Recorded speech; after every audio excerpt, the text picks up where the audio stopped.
Shri Sebastian Kulathunkal, അങ്ങേക്ക് 5 minute സംസാരിക്കാം. Sir, ഞാൻ ഈ ധനാഭ്യർത്ഥനകളെ പിന്തുണയ്ക്കുകയാണ് സാർ.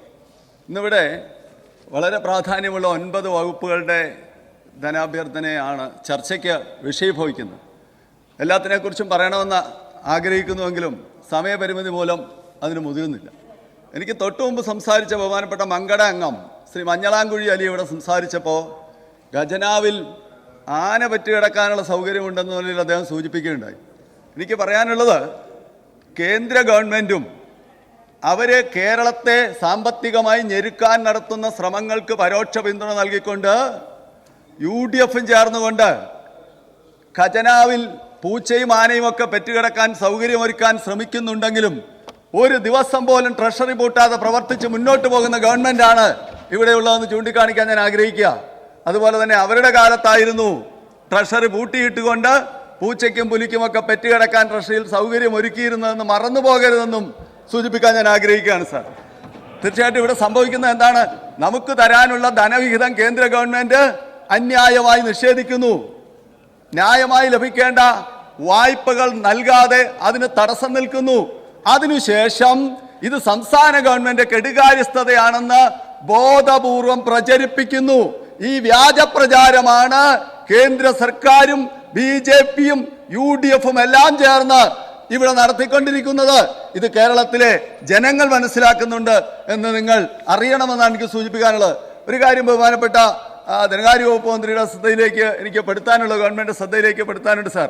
നമ്മുടെ അടുത്ത നാളിൽ കഴിഞ്ഞ ബഡ്ജറ്റിന്റെ ഫലമായി ഏപ്രിൽ 1-ാം തീയതി മുതൽ സംസ്ഥാനത്ത് കോടതി വ്യവഹാരങ്ങളുമായി ബന്ധപ്പെട്ട് കുടുംബ കോടതികൾ ഫയൽ ചെയ്യുന്ന അന്യായങ്ങളിൽ അതിന് 1% വരെ ഫീസ് നമ്മുടെ ഭർത്താക്കന്മാർ പരിത്യക്തരാക്കപ്പെട്ട ഭാര്യമാർ, അല്ലെങ്കിൽ ജീവനാംശത്തിന് അർഹതയുള്ളവർ, അല്ലെങ്കിൽ വിവാഹമോചിതരായ സ്ത്രീകൾ അവരുടെ അപഹരിക്കപ്പെട്ട സ്വത്തും പണവും സ്വർണവുമൊക്കെ ഭർത്താക്കന്മാരിൽ നിന്ന് തിരിച്ചു കിട്ടാൻ വേണ്ടി, അല്ലെങ്കിൽ ഭർത്തൃ കുടുംബത്തിൽ നിന്ന് തിരിച്ചു കിട്ടാൻ കേസ് ഫയൽ ചെയ്യുമ്പോൾ 1% വരെ ഫീസ് കൊടുക്കേണ്ട ഒരു സ്ഥിതി ഇന്ന് വന്നിരിക്കുന്നു സാർ. നേരത്തെ അത് കേവലം 50 രൂപയായിരുന്നു. അതുപോലെ തന്നെ ചെക്ക് കേസുകൾ, അതായത് പണം അക്കൗണ്ടിലില്ലാതെ വണ്ടി ചെക്ക് കൊടുക്കുന്ന ആളുകൾക്കെതിരെ, അത്തരം വഞ്ചനക്കാർക്കെതിരെ കൊടുക്കുന്ന കേസിന് അതിന് വാദികൾ 5% വരെ ഫീസ് കൊടുക്കേണ്ട സ്ഥിതി വന്നിരിക്കുന്നു. ഈ കാര്യങ്ങളിൽ ഒരു പുനഃപരിശോധന ആവശ്യമാണ് സാർ. ആ ഒരു കോർട്ട് ഫീസ് വർധനവ് പിൻവലിക്കണം എന്ന് ഞാൻ ആവശ്യപ്പെടാനായിട്ട് ആഗ്രഹിക്കുകയാണ് സാർ. റവന്യൂ വകുപ്പുമായി ബന്ധപ്പെട്ട വിഷയങ്ങളും ഇന്നിവിടെ ഈ ധനാഭ്യർത്ഥന ചർച്ചയിലുണ്ട്.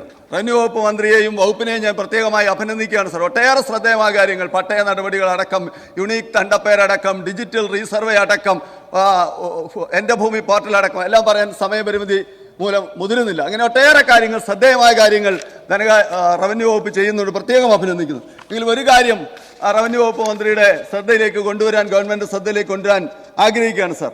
23/10/2021 LB 5423/2021 A3 ആയി കേരള സ്റ്റേറ്റ് ലാൻഡ് ബോർഡ് 12 പേജുള്ള സർക്കുലർ പുറത്തിറക്കിയിരുന്നു. തോട്ടഭൂമിയെ സംബന്ധിച്ച് ഒട്ടുമിക്ക പ്രശ്നങ്ങളും സർക്കുലറിലൂടെ ജനോപകാരപ്രദമായി പരിഹരിക്കാൻ 2ാം പിണറായി സർക്കാരിന്റെ ഭാഗത്തുനിന്നുണ്ടായ ജനോപകാരപ്രദ ആശ്വാസ നടപടിയായിരുന്നു ഈ സർക്കുലർ.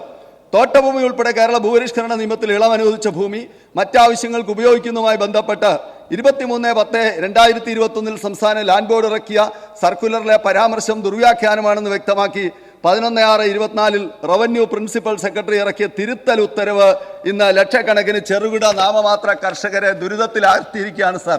അതുകൊണ്ട് അക്കാര്യത്തിൽ നമ്മുടെ 1970കളിലാണ് ഭൂപരിഷ്കരണ നിയമം നടപ്പിലാക്കി തുടങ്ങിയത്. ഇന്ന് 2024 ആയിരിക്കുന്നു. കാലോചിതമായ മാറ്റം നമ്മുടെ സംസ്ഥാനത്തെ ഭൂപരിഷ്കരണ നിയമങ്ങളിൽ ഉണ്ടാവേണ്ടത് അനിവാര്യമായിരിക്കുന്നു സാർ. ആ യാഥാർത്ഥ്യം ഉൾക്കൊണ്ടുകൊണ്ടൊരു ഭൂപരിഷ്കരണ കമ്മീഷനെ നിയമിക്കുകയും ഇപ്പോൾ തരം മാറ്റപ്പെട്ട ഭൂമിയുമായി ബന്ധപ്പെട്ട് അതിൻ്റെ വിനിയോഗവുമായി ബന്ധപ്പെട്ട് എൻ്റെ നാട്ടിലടക്കം കർഷകർ, നാമമാത്ര ചെറുകിട കൃഷിക്കാർ അനുഭവിക്കുന്ന വലിയ ദുരിതത്തിന് ആശ്വാസം എത്തിക്കാനുള്ള പ്രായോഗിക നിയമപരമായ മാർഗങ്ങൾ ഗൗരവമായി ആലോചിക്കണമെന്ന് ഞാൻ അഭ്യർത്ഥിക്കാൻ ഈ അവസരം വിനിയോഗിക്കുകയാണ് സാർ. ഒരു കാര്യം കൂടി സൂചിപ്പിക്കാനുള്ളത്, കഴിഞ്ഞ ദിവസം ബഹുമാനപ്പെട്ട കടുത്തുരുത്തി അംഗം ശ്രീ മോൻ ജോസഫ് സഭയിൽ പ്രസംഗിച്ചപ്പോൾ ഞങ്ങളുടെ പാർട്ടിയുടെ ചെയർമാൻ ശ്രീ ജോസ് കെ മാണിയെ ആക്ഷേപിച്ചുകൊണ്ടും അതുപോലെ ഞങ്ങളുടെ പാർട്ടിയുടെ പ്രസക്തിയെ ചോദ്യം ചെയ്തുകൊണ്ടും LDFന് ഞങ്ങളെ കൊണ്ട് എന്താണ് പ്രയോജനം എന്ന് ചോദിച്ചുകൊണ്ട് പ്രസംഗം നടത്തി. അതേക്കുറിച്ച് 1-2 കാര്യങ്ങൾ പരാമർശിക്കാൻ ആഗ്രഹിക്കുന്നു സാർ.